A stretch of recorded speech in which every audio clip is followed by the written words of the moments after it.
আমি 72 বছর বয়স্ক, 72 বছর বয়স বুড়া চাচা, এরকম একজন বয়স্ক লোককে গত আগস্ট মাসে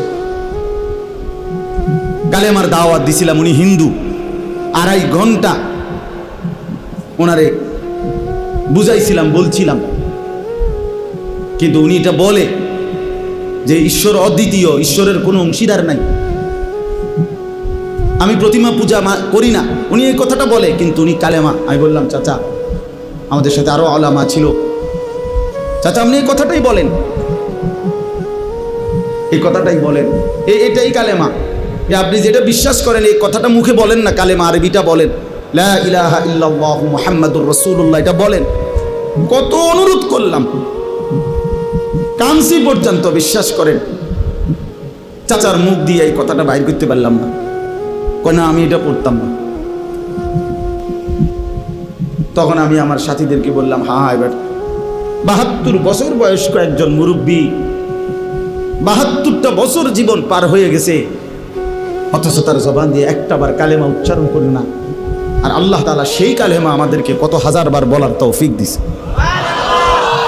কত বড় নিয়ামত, কত বড় সৌভাগ্য যে আমি এক মুসলমান মায়ের ঘরে জন্ম নিছি, আমি এক মুসলমান বাবার ঘরে জন্ম নিছি।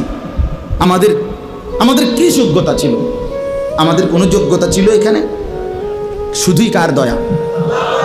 এত বড় দয়া যে আল্লাহ করলেন, এত বড় মায়া যে আল্লাহ করলেন, নিজে আল্লাহ পছন্দ করে আমার ঈমান দিলেন, ঈমানদারের ঘরে জন্ম দিলেন, মুসলমানের পরিচয়টুকু দিলেন, মুমিনের পরিচয়টুকু দিলেন।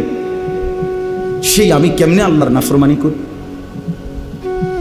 রাসূলুল্লাহ সাল্লাল্লাহু আলাইহি ওয়াসাল্লাম তিনি বলছেন যে আমি আসার পরে যদি আজ মুসা নবী জীবিত থাকতো, ঈসা নবী জীবিত থাকতো, নবীজি বলেন তারা দুইজনেও আমি মুহাম্মদের অনুসরণ করা ছাড়া তাদের কোনো উপায় থাকতো না।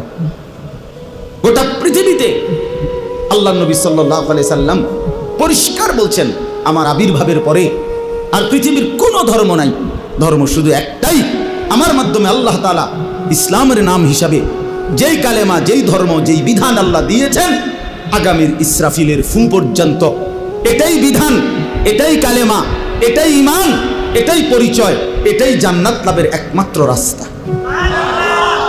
সেই পরিচয়টা আল্লাহ আমাদেরকে দিয়েছেন। আলহামদুলিল্লাহ, আমরা নিজেদেরকে মুসলমান বলি ভাইয়া, তো তুমি আমি মুসলমান বলো। ভোটার আইডি কার্ডের মধ্যে, জন্ম নিবন্ধন সনদে, পাসপোর্টে, সব জায়গায় আমরা নিজেদেরকে মুসলমান পরিচয় দেই, আমাদের ধর্ম ইসলাম আমরা লিখি, তা আমরা কেন সেজদা করব না?